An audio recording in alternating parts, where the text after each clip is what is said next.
اگر آپ ذہنی سکون چاہتے ہیں اور یہ چاہتے ہیں کہ آپ کی تمام پریشانی ختم ہو جائے تو یہ ویڈیو آپ کے لیے ہے۔ درود پڑھنے کے 3 فائدے۔ نمبر 1، اللہ آپ کے غم مٹا دیتا ہے۔ نمبر 2، دعائیں قبول کرتا ہے۔ نمبر 3، قیامت والے دن نبی پاک صلی اللہ علیہ وسلم کا ساتھ نصیب کرے گا۔ یہ درود روزانہ 100 دفعہ پڑھیں اور کمنٹس میں صلی اللہ علیہ وسلم لازمی لکھیں۔ اللہم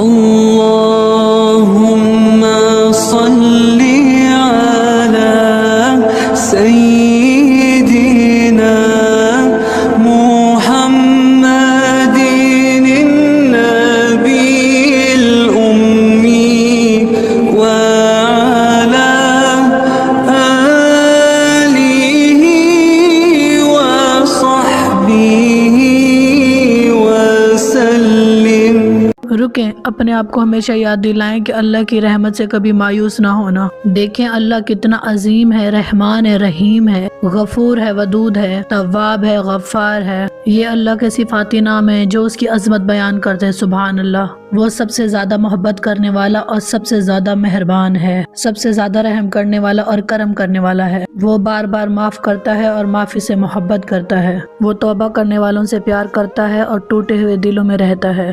یا اللہ اپنے عشق میں وہ مقام عطا کر کے آپ کے سوا کسی اور کی چاہت ہی نہ ہو، آمین۔ دوستو، اللہ سے کی گئی محبت کبھی ادھوری نہیں رہتی۔ کیا ہم نے کبھی اس بات پہ غور کیا ہے کہ ہم دنیا کے رنگوں میں اتنا کھو گئے ہیں کہ ہمیں اصل منزل یاد ہی نہیں رہی؟ ہم اس فانی دنیا سے دل لگا بیٹھے ہیں، جبکہ اس کائنات کو بنانے والا خود پکار کر کہتا ہے کہ یہ دنیا دھوکے کے گھر کے سوا کچھ نہیں، یہاں کی ہر چیز ایک دن ختم ہو جائے گی۔ دنیا تو صرف ایک امتحان ہے، دھوکہ ہے۔ اصل سکون تو اس کی محبت میں ہے جو ہمارے ہر آنسو کا حساب رکھتا ہے۔ آج ہی ہم ایک قدم اٹھائیں، ہمارا رب ہمارا انتظار کر رہا ہے۔ سچے دل سے توبہ کریں، وہ بخشنے پر قادر ہے۔ جب دنیا کی ٹھوکروں سے تھک جاؤ تو وہ پکارتا ہے میرے پاس آؤ سکون کے لیے، کیونکہ سچا سکون صرف اسی کے پاس ہے۔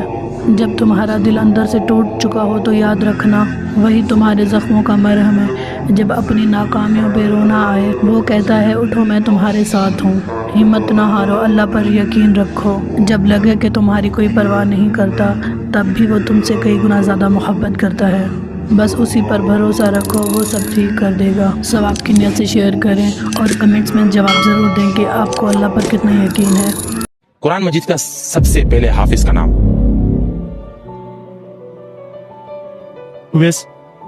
ابو بکر۔ کیا آپ جانتے ہیں کہ دنیا کے حافظ قرآن سب سے پہلے کون بنے؟ یہ مقدس کتاب 1400 سال گزرنے کے باوجود بنا کسی تبدیلی کے ہم تک کیسے پہنچی؟ سب سے پہلے حافظ قرآن بننے کا عزم شرف کائنات کی عظیم ہستی اللہ کے پیغمبر حضرت محمد صلی اللہ علیہ وسلم کو ہوا۔